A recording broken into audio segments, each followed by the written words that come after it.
Hello friends, YouTube play with Rishi में स्वागत है।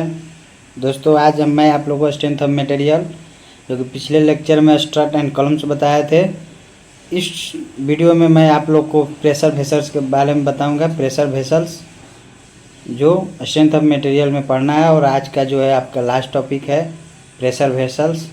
और नेक्स्ट टॉपिक जो है हम फ्लूइड मैकेनिक्स से स्टार्ट करेंगे दोस्तों। तो चलिए, तो बिना देर किए शुरू करते हैं। शुरू करने से पहले आप लोग से रिक्वेस्ट होगा, प्लीज़ अगर चैनल को आप लोग सब्सक्राइब नहीं किए हैं तो चैनल को सब्सक्राइब कीजिए, वीडियो को लाइक कीजिए और ज़्यादा से ज़्यादा शेयर कीजिए। चलिए दोस्तों, तो स्टार्ट करते हैं। आज का टॉपिक है हमारा क्या चीज़? Pressure vessels. तो देखिए, प्रेशर वेसल्स होता क्या है। सबसे पहले तो प्रेशर वेसल्स होता है मेनली दो टाइप्स का होता है। हम लोग डिफाइन करते हैं प्रेशर वेसल को दो टाइप का, एक थिन प्रेशर वेसल और दूसरा थिक प्रेशर वेसल।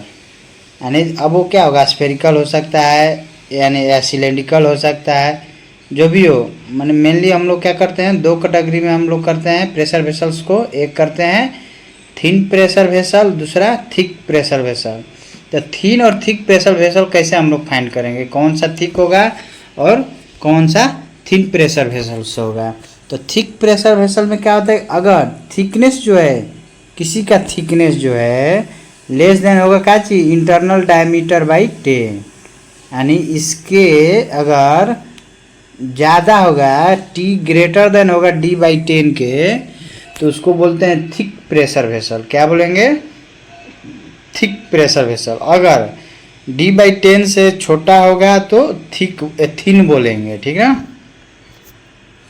तो डी बाई 10 से क्या होगा, अगर बड़ा होगा तो थिक प्रेशर वेसल बोलेंगे, और वो डी बाई 10 से क्या होगा, छोटा होगा थिकनेस, तो उसको हम बोलते हैं थिन प्रेशर वेसल्स। क्लियर है। अब देखिए, प्रेशर वेसल्स जो होता है, अगर हमको मान लीजिए डायमीटर अगर बढ़ाना है किसी भी प्रेशर वेसल्स का, तो क्या करेंगे। मान लीजिए अगर दो गो है, उसका हमको बढ़ाना है, तो कैसे उसको वेल्डिंग करेंगे। अगर डायमीटर बढ़ाते हैं तो प्रेशर वेसल्स को लॉन्गिट्यूडनल वेल्डिंग करते हैं, ठीक है। यानी कहने का मतलब लॉन्गिट्यूडनल उसको जोड़ते हैं। अगर लेंथ बढ़ाना है प्रेशर वेसल्स का, तो उसको क्या करेंगे, डायमेट्रिकल वेल्डिंग करेंगे, यानी डायमेट्रिकली उसको क्या करते हैं, कनेक्ट करते हैं। समझ गए। थिन प्रेशर वेसल किसको बोलेंगे, जब इंटरनल डायमीटर बाई 10 या इंटरनल डायमीटर बाई 15 से क्या हो, उस वेसल का थिकनेस कम हो, तो उसको थिन प्रेशर वेसल्स बोलते हैं। अगर थिकनेस ज़्यादा होगा डी बटा 10 से, तो उसको बोलते हैं थिक प्रेशर वेसल्स। क्लियर। अगर किसी भी प्रेशर वेसल्स का अगर हमको डायमीटर बढ़ाना है, तो उसको लॉन्गिट्यूडनल वेल्डिंग करेंगे। क्लियर है। मान लीजिए दो प्रेशर वेसल्स है, ये प्रेशर वेसल्स जो सिलेंड्रिकल प्रेशर वेसल्स है, ठीक। ऐसे अगर इसका हमको डायमीटर बढ़ाना है तो क्या करेंगे, इसको 20 से कट करेंगे तो इतना हो गया, इतना साइज हुआ ना। अब इसका और डायमीटर हमको बढ़ाना है, और इसमें क्या करेंगे, यहाँ से ऐसे जोड़ेंगे ना, ये लॉन्गिट्यूडनल वेल्डिंग इसको करेंगे, तब इसको फोल्ड कर देंगे, तो क्या हमारा बनेगा, इतना बड़ा बनेगा ना। यानी यही कहने का मतलब क्या हो गया कि अगर हमको डायमीटर बढ़ाना है प्रेशर वेसल्स का, तो उसको हमको क्या करना पड़ेगा, लॉन्गिट्यूडनल वेल्डिंग करना होगा। अगर लेंथ बढ़ाना है तो डायमीटरल उसको वेल्डिंग करना होगा। कहने का मतलब कि ये प्रेशर वेसल्स है, अगर हमको इससे लंबा करना है तब क्या करेंगे, यहाँ पे एक और प्रेशर वेसल्स लेके इसे क्या करेंगे, जोड़ देंगे, ये हो जाएगा इतना लंबा, तो इसको बोलते हैं डायमीटरल वेल्डिंग। क्लियर। चलिए, तो for thin shell it is assume that the normal stresses which may be either tensile or compressive. और क्या होता है, थिन अगर सेल है, मान लीजिए कोई भी थिन सेल है, तो हम क्या एज्यूम करते हैं, जो भी स्ट्रेस होगा क्या होगा, नॉर्मल स्ट्रेस होगा, और वो कैसा होगा, या तो टेंसाइल होगा या कंप्रेसिव होगा, लेकिन क्या होगा, यूनिफॉर्मली डिस्ट्रीब्यूटेड होगा through the thickness of wall. कहने का मतलब कि for thin shell it is assume that normal stresses which may be either tensile or compressive are uniformly distributed throughout the thickness of wall। समझ गए। यानी हम क्या एज्यूम करते हैं कि जो भी मान लीजिए ये सेल है हमारा थिक सेल है, इसका जो थिकनेस वाल का है इस पर जो है स्ट्रेस जो भी डेवलप होगा वो कैसा होगा, नॉर्मल स्ट्रेस होगा, और या तो टेंसाइल होगा या कंप्रेसिव होगा। लेकिन ये जो स्ट्रेस का डिस्ट्रीब्यूशन होगा क्या होगा, इक्वल होगा, यूनिफॉर्म डिस्ट्रीब्यूशन होगा पूरा थिकनेस पर। समझ गए? चलिए अब देखते हैं नेचर ऑफ स्ट्रेसेस इन, पहला पढ़ते हैं थिन सिलेंड्रिकल सेल। क्या देखते हैं, thin cylindrical shell subjected to internal pressure. क्या है, थिन सिलेंड्रिकल सेल है, ठीक, और कैसा प्रेशर है, उसमें कुछ इंटरनल प्रेशर लग रहा है। तो मान लेते इंटरनल प्रेशर क्या है, पी। तो कैसे सिलेंडर कैसा है, थिन है, थिन है तो उसका थिकनेस क्या हो जाएगा, टी जो हो जाएगा लेस देन डी बटा में 10। समझ गए? इसको बोलते हैं थिन सिलेंड्रिकल या थिन सिलेंड्रिकल सेल बोलेंगे या थिन प्रेशर वेसल बोलेंगे। तो अब हम पढ़ते हैं, यहाँ देखते हैं क्या चीज़ कि क्या स्ट्रेस का नेचर होगा। पहले तो स्ट्रेस क्या होगा, यूनिफॉर्मली स्ट्रेस होगा थिकनेस पे, और दूसरा क्या होगा, नॉर्मल स्ट्रेस होगा। तीसरा बात क्या है, जो भी होगा क्या होगा, या तो टेंसाइल होगा या कंप्रेसिव होगा। तो नेचर देखते हैं स्ट्रेस का नेचर किस में, थिन सिलेंड्रिकल सेल में, और जब इंटरनल प्रेशर उस पर लग रहा है। तो सबसे पहले देखिए, जब भी थिन सिलेंड्रिकल होगा तो थिन सिलेंड्रिकल प्रेशर वेसल्स है तो उसमें 3 तरह का स्ट्रेस लगता है। ठीक है, कौन कौन स्ट्रेस लगेगा, एक लगेगा हुप स्ट्रेस, दूसरा लगेगा लॉन्गिट्यूडनल स्ट्रेस, तीसरा क्या होगा, रेडियल स्ट्रेस। क्लियर? तो हुप स्ट्रेस या सर्कमफ्रेंशियल स्ट्रेस दोनों एक ही है। थिन प्रेशर वेसल्स में कौन कौन सा स्ट्रेस डेवलप होता है, एक होता है हुप स्ट्रेस जिसको हम बोलते हैं सर्कमफ्रेंशियल स्ट्रेस, दूसरा होता है लॉन्गिट्यूडनल स्ट्रेस जिसको बोलते हैं एक्सियल स्ट्रेस, तीसरा क्या है, रेडियल स्ट्रेस। अब इसमें देखते हैं 3 स्ट्रेस डेवलप होगा, हुप स्ट्रेस, लॉन्गिट्यूडनल स्ट्रेस और रेडियल स्ट्रेस। अब देखते हैं कि हुप स्ट्रेस का नेचर कैसा होगा। तो देखिए, हुप स्ट्रेस या सर्कमफ्रेंशियल स्ट्रेस जो होता है क्या होता है, कम टेंसाइल इन नेचर होता है। ठीक है, कैसा होता है, हुप स्ट्रेस जो होता है थिन प्रेशर वेसल्स में क्या होगा, हुप स्ट्रेस या circumferential stress will be tensile in nature. कैसा होता है, टेंसाइल होता है। क्लियर? उसी तरह लॉन्गिट्यूडनल स्ट्रेसेस क्या होता है, will be tensile in nature, radial stresses will be compressive. Clear? देखिए तो क्या होता है इसमें, हुप स्ट्रेस या सर्कमफ्रेंशियल स्ट्रेस क्या होगा, टेंसाइल होगा, लॉन्गिट्यूडनल स्ट्रेस कैसा होगा, टेंसाइल होगा, और एक क्या लगता है आपका रेडियल स्ट्रेस। रेडियल स्ट्रेस क्या हो जाए, कंप्रेसिव होगा। तो radial compressive stresses varies from a value at the inner surface equals to pressure P to the atmospheric pressure at the outside the surface of a thick pressure vessel। कहने का मतलब अगर pressure vessel कैसा हो, अगर pressure vessel कैसा हो, आपका थिक प्रेशर वेसल है, कैसा हो, अगर थिक प्रेशर वेसल है, मान लीजिए ये हो गया और इसका थिकनेस क्या हो गया, थिकनेस ये थिकनेस हो गया, कैसा थिक प्रेशर वेसल हो गया, हुआ ना जी। इसमें जो होगा आपका, अगर थिक प्रेशर वेसल्स है, ये हो गया कुछ ना कुछ थिकनेस होगा। तो थिक प्रेशर वेसल्स में आपको जो रेडियल स्ट्रेस होता है कैसा नेचर होता है, कंप्रेसिव होता है, और जो होता है वैरी कैसे करता है, तो वैरी करता है कि इंटरनल सरफेस क्या है इसका, ये सरफेस है, तो यहाँ पर जो भी प्रेशर होगा किसके बराबर होगा, यहाँ पर जो प्रेशर होगा वह जो होगा आपका इंटरनल प्रेशर के बराबर होगा। मान लीजिए इंटरनल प्रेशर P है और एटमॉस्फेरिक प्रेशर कुछ और हो गया। ठीक है, तो क्या होगा, वैरी करेगा, ऐसे करता है। ठीक ना,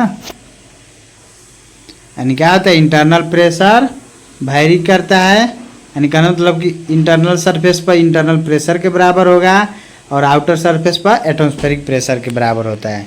तो वहीं कह रहा है कि radial compressive stresses varies from a value at inner surface equals to pressure P to the atmospheric pressure at the outside surface for a thick pressure vessel. समझ गए?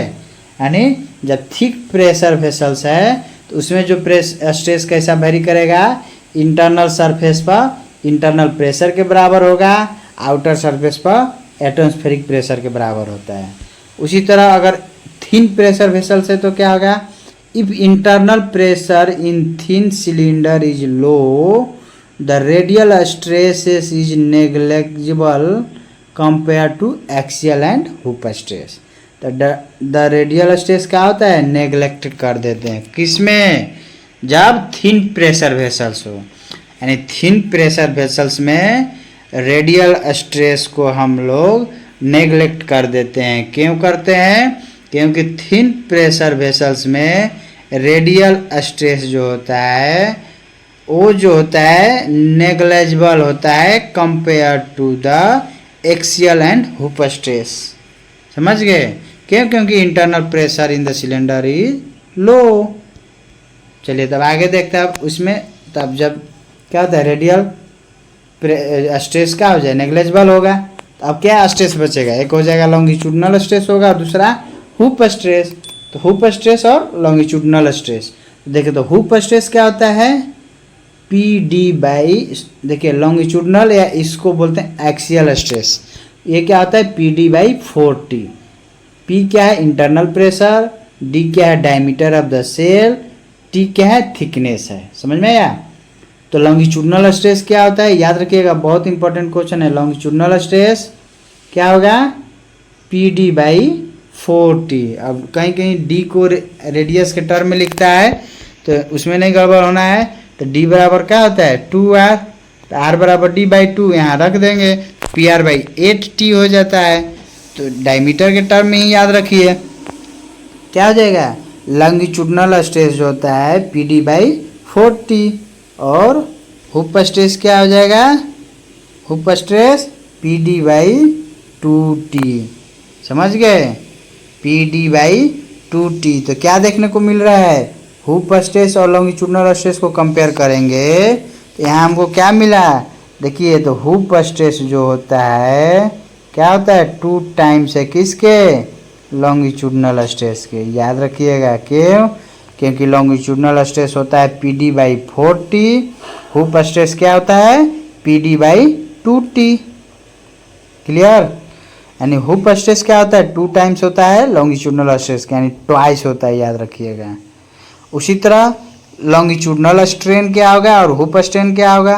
तो देखिए लॉन्गिट्यूडनल स्ट्रेन याद रखिएगा, for thin cylinder longitudinal strain क्या होता है, equals to P D by 4T E into 1 minus 2 mu. याद रखिएगा दोस्तों, आपको बताए थे कि लॉन्गिट्यूडनल स्ट्रेन मतलब क्या है, लॉन्गिट्यूडनल स्ट्रेस बाई लॉन्गिट्यूडनल क्या, यंग मॉडुलस ऑफ इलास्टिसिटी होता है ना।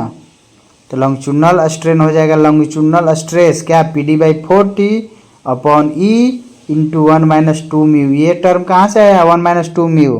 तो चूंकि क्या होता है, जब लॉन्गिट्यूडनल स्ट्रेस डेवलप करता है तो लॉन्गिट्यूडनल स्ट्रेन डेवलप होता है तो ऑर्थोगोनल डायरेक्शन में लैटरल स्ट्रेन भी लगता है। आपको हम पिछले लेक्चर बताए थे, अगर आप नहीं देखे हैं तो प्लेलिस्ट में जाकर आप देख सकते हैं वीडियो, ठीक ना। और आप लोग से रिक्वेस्ट होगा प्लीज़ चैनल पर अगर नए हैं तो चैनल को प्लीज़ सब्सक्राइब कीजिए, वीडियो को लाइक कीजिए और ज़्यादा से ज़्यादा शेयर कीजिए। चलिए देखिए, तो लॉन्गिट्यूडनल स्ट्रेन क्या हो जाएगा P D by 4T into 2 minus mu. याद रखिएगा, डायरेक्ट फार्मूला ही पूछता है दोस्तों एग्जाम में।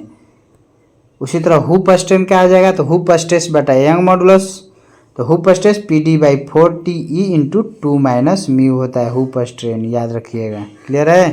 पी बता दिए, पी क्या है, प्रेशर जो है जो दिया हुआ है, डी हो गया डायमीटर, टी थिकनेस, ई हो गया यंग मॉडुलस, म्यू क्या है पॉइसन रेशियो, म्यू क्या है पॉइसन रेशियो। और ये भी याद रखिएगा कि दोनों में रेशियो क्या होता है, हुप स्ट्रेन और लॉन्गिट्यूडनल स्ट्रेन का रेशियो कितना होता है। आप देख सकते हैं हुप स्ट्रेन क्या है PD बटा 40 into 2 minus mu. Longitudinal strain क्या है? लॉन्गिट्यूडनल स्ट्रेन क्या है? PD बटा 40 इंटू 1 माइनस 2 म्यू। तो दोनों को जब डिवाइड करेंगे, किस रेशियो पूछ रहा है, किसका किसका? हुप स्ट्रेन और लॉन्गिट्यूडनल स्ट्रेन का। तो क्या आ जाएगा? 2 minus mu upon 1 minus 2 mu. अब सबसे इम्पोर्टेंट टर्म याद रखिएगा, वॉल्यूमेट्रिक स्ट्रेन क्या होता है, समझ गए? वॉल्यूमेट्रिक स्ट्रेन क्या होता है? तो अब साइलेंट भी जो होता है PD बटा 40E इंटू 5 माइनस 4 म्यू। ये दोस्तों बहुत इंपॉर्टेंट है, BBI, इसको याद रखिएगा। ये डायरेक्ट क्वेश्चन पूछ चुका है एग्जाम में, वनडे एग्जाम में डायरेक्ट पूछा था कि सिलिंड्रिकल सेल है, प्रेशर वेसल्स है, तो उसका वॉल्यूमेट्रिक स्ट्रेन क्या होगा। 4 ऑप्शन था उसमें, एक ऑप्शन ए भी था, PD by 40 into 5 minus 4 mu. Clear है? तो याद रखिएगा वॉल्यूमेट्रिक स्ट्रेन क्या होता है सिलेंडर के लिए, PD by 40 into 5 minus 4 mu. Clear? अब चलिए, अगर इसी में अगर दे देगा कि फ्लूइड क्या हो, कंप्रेसिबल फ्लूइड हो। जनरली हम लोग जो भी पढ़ते हैं फ्लूइड क्या पढ़ते हैं, इनकम्प्रेसिबल पढ़ते हैं, ठीक है। अगर मान लीजिए कि फ्लूइड कैसा हो, कंप्रेसिबल फ्लूइड है, तो वॉल्यूमेट्रिक स्ट्रेन क्या होगा, PD by 40E into 5 minus 4 mu minus P by के क्या हो गया, बल्क मॉडुलस ऑफ फ्लूइड, ठीक ना। P क्या हो गया, बल्क मॉडुलस ऑफ फ्लूइड हो गया। P क्या हो गया, K हो गया बल्क मॉडुलस ऑफ फ्लूइड। अगर मान लीजिए क्या हो जाएगा, कम फ्लूइड कैसा हो, कंप्रेसिबल हो, तब क्या होगा volumetric strain, PD by 40E into 5 minus 4 mu minus P by के। क्लियर है? अब चलिए ये भी टर्म याद रखिएगा। हम अभी तक जो भी बताए हैं आपको, किसको बताए हैं, थिन सिलेंडर के बारे में बता रहे हैं, ठीक ना। अब चलिए एक है ये मिनिमम थिकनेस क्या होगा, minimum thickness of cylinder required for a given pressure P and diameter D। तो कहाँ से निकालेंगे, तो चूँकि हुप स्ट्रेस हम लोग पढ़े हैं, क्या जी, सिग्मा H बराबर PD बाई 2T। तो मिनिमम थिकनेस क्या होगा, किसके लिए, for cylinder required of a given pressure P के लिए, तो T क्या हो जाएगा, greater than equals to PD by 2T। बहुत इंपॉर्टेंट रिलेशन याद रखिएगा, यानी कम से कम लंबाई थिकनेस कितना होना चाहिए, PD बाई 2T। समझ गए? अब चलिए, तो हम देख रहे थे थिन सिलेंडर के बारे में, अब पढ़ते हैं थिन स्फेरिकल सेल के बारे में, स्फेयर के बारे में, ठीक है। थिन स्फेयर क्या होगा, तो देखिए, तो थिन स्फेयर में जो होता है हुप स्ट्रेस या लॉन्गिट्यूडनल स्ट्रेस क्या होता है, दोनों बराबर होता है, समझ में आया। लेकिन सिलेंडर में क्या था कि हुप स्ट्रेस जो होता है 2 टाइम्स है लॉन्गिट्यूडनल स्ट्रेस के। क्लियर है? लेकिन स्फेरिकल सेल में क्या है, थिन स्फेरिकल सेल में हुप स्ट्रेस और लॉन्गिट्यूडनल स्ट्रेस क्या होता है, बराबर होता है, और कितना होता है, PD बाई 40। ये डाटा याद रखिएगा, PD अपॉन 40। क्लियर है? और इसी का फिर स्ट्रेन निकालेंगे, तो PD upon 40E into 1 minus mu. और इसका वॉल्यूमेट्रिक स्ट्रेन क्या हो जाएगा, वॉल्यूमेट्रिक स्ट्रेन हो जाएगा 3/4 PD अपॉन TE, यानी 3 PD upon 4 TE into 1 minus mu. दोनों याद रखिएगा। अब दोनों का थिकनेस किसके लिए, सिलेंड्रिकल सेल के लिए क्या, थिकनेस रेशियो फॉर किसके के लिए, सिलेंड्रिकल सेल और स्फेरिकल सेल का क्या हो जाएगा, स्ट्रेन का।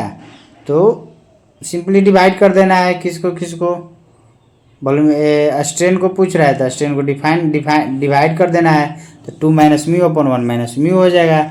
और thickness ratio for cylindrical shell and spherical shell for same maximum shear stress के लिए कहेगा, तो कितना हो जाएगा, ये याद रखिएगा, thickness ratio of for cylindrical shell and spherical shell for same maximum stress in both side कितना होता है 2 होता है, याद रखिएगा। क्लियर।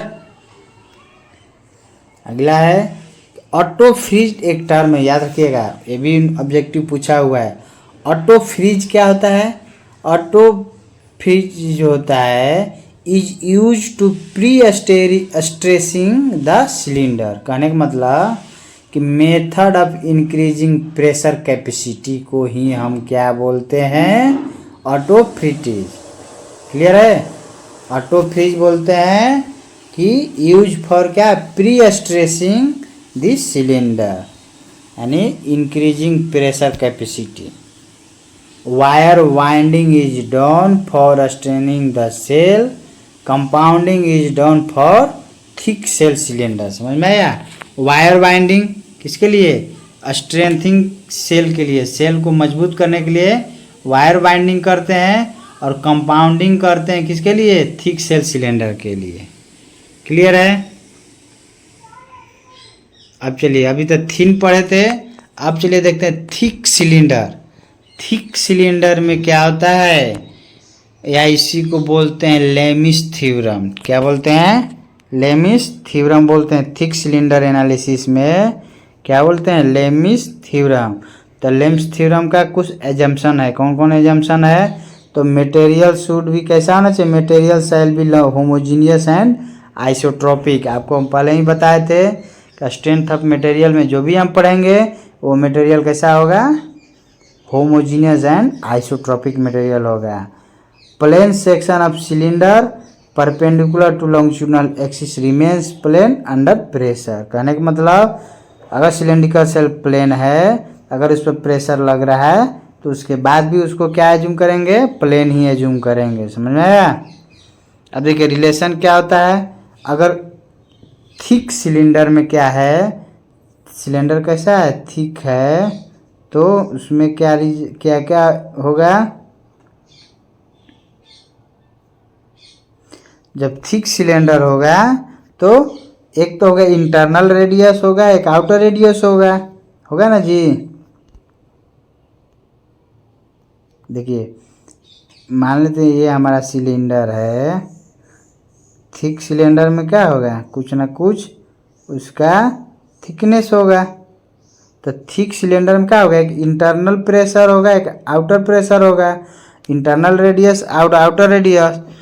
तो इंटरनल रेडियस पर हुप स्ट्रेस जो होता है क्या होता है? जब इंटरनल प्रेशर लगता है तो P into R O square plus R I square upon R O square minus R I square. R O क्या है? एक्सटर्नल रेडियस, आर आई क्या है? Internal radius. क्लियर? ठीक है। उसी तरह आउटर रेडियस पर क्या होगा? हुप स्ट्रेस, तो 2p r² ये बटा में RO का square minus RI square. Clear है। उसी तरह अगर एक्सटर्नल प्रेशर लगे तब क्या होगा? तो एक्सटर्नल प्रेशर का रिलेशन ये होता है। इसको और तोड़ के अलग अलग लिख सकते हैं, आपको इसी में हम आगे दिखाएंगे। समझ गए। तो देखिए रेडियल एंड हुप स्ट्रेस कैसा होता है? इसमें वेरिएशन तो क्या है? देखिए क्वाड्रेटिक है तो कैसा वेरिएशन होगा? हाइपरबोलिक होगा। ठीक है, याद रखिएगा। थिक सिलेंडर में अगर इंटरनल प्रेशर या एक्सटर्नल प्रेशर लग रहा है तो रेडियल और हुप स्ट्रेस का वेरिएशन कैसा होता है? हाइपरबोलिक होता है। ठीक है। देखिए तो थिक सिलेंडर में उसी को हम इस फॉर्म में भी लिख सकते हैं कि P जो होता है A plus B by X square. उसी तरह हुप स्ट्रेस क्या आ जाएगा? A+B/x²। ए और बी क्या है? लेमिस कांस्टेंट बोलते हैं। उसे हुप स्ट्रेस मैक्सिमम कहाँ होगा? सोचिए। तो जब x क्या है? x वेरी कर रहा है तो मैक्सिमम वैल्यू कब होगा? जब ये ओवरऑल वैल्यू क्या होगा? ज़्यादा होगा। यानी ज़्यादा कब होगा? डिनोमिनेटर टर्म कम होगा। यानी कहाँ पर मैक्सिमम होगा? इंटरनल रेडियस पे। क्लियर है। इंटरनल रेडियस पे हुप स्ट्रेस जो होता है थिक सिलेंडर के लिए मैक्सिमम होता है। क्लियर। तो क्या आ जाएगा? तो सिग्मा मैक्स जो होता है A+B/RI²। उसी तरह मिनिमम कहाँ होगा? आउटर रेडियस पर। इसका वेरिएशन कैसा होता है, हाइपरबोलिक होता है। तो अब देखिए अगर मान लीजिए इंटरनल प्रेशर लग रहा है तो मैक्सिमम स्ट्रेस हो गया यहाँ पर, इसलिए हाइट यहाँ पर कम दिखाए, ज़्यादा दिखाए हैं, और यहाँ का हाइट कम दिखाए हैं। तो यहाँ पर क्या होगा, इंटरनल सरफेस पर ज़्यादा स्ट्रेस डेवलप होगा आउटर सरफेस के कंपेयर में। क्लियर है। तो ये मान लीजिए इंटरनल प्रेशर हो गया हमारा, और ये हुप स्ट्रेस मैक्सिमम से मिनिमम जा रहा है। तो टोटल हुप स्ट्रेस मैक्सिमम कितना होगा, तो मिनिमम प्लस ये प्रेशर को जोड़ देंगे, internal pressure sigma hyperbolic hoop stress जो होता है कैसा नेचर का होता है, कंप्रेसिव। कब, when subjected to external pressure. अगर थिक सिलेंडर में कोई एक्सटर्नल प्रेशर लगा रहे हैं तो हुप स्ट्रेस का नेचर कैसा होगा, वो होता है कंप्रेसिव नेचर का। क्लियर। उसी तरह ये हम देखें थिक सिलेंडर का, अब देखते हैं थिक स्फीयर का। तो थिक स्फेरिकल प्रेशर वेसल में जो होता है प्रेशर का वेरिएशन जो होता है पी एक्स जो होता है एक्स के रिस्पेक्ट में -a + 2b/x³ ठीक है। हुप स्ट्रेस क्या होता है, a + b/x³ होता है। क्लियर है। ये है आपका हुप स्ट्रेस का वेरिएशन किसमें, थिक सिलेंडर में। ये है थिक सिलेंडर का, देखिए ये जो हम दिखा रहे हैं ये हो गया हमारा, ये जो हो गया हुप स्ट्रेस का वेरिएशन है। इंटरनल सरफेस पर ज़्यादा होता है, आउटर सरफेस पर कम होता है। और इधर वाला ये जो है आपका किसका है, रेडियल स्ट्रेस का। ठीक ना, तो याद रहेगा। चलिए तो आज यहीं तक रखते हैं, फिर मिलते हैं आपको नेक्स्ट वीडियो में। और नेक्स्ट वीडियो जो है दोस्तों, ये जो है आपका दूसरा टॉपिक स्टार्ट होने वाला है, फ्लूइड मैकेनिक्स शुरू करेंगे। ठीक ना। अगर आप लोगों को कुछ और पढ़ना है तो आप कमेंट करके बताइए कौन सा टॉपिक आप लोग पढ़ना चाहते हैं। धन्यवाद दोस्तों। और आप लोग से रिक्वेस्ट होगा, प्लीज़ चैनल पर अगर सब्सक्राइब नहीं किए हैं तो चैनल को सब्सक्राइब कीजिए, वीडियो को लाइक कीजिए और ज़्यादा से ज़्यादा शेयर कीजिए। धन्यवाद।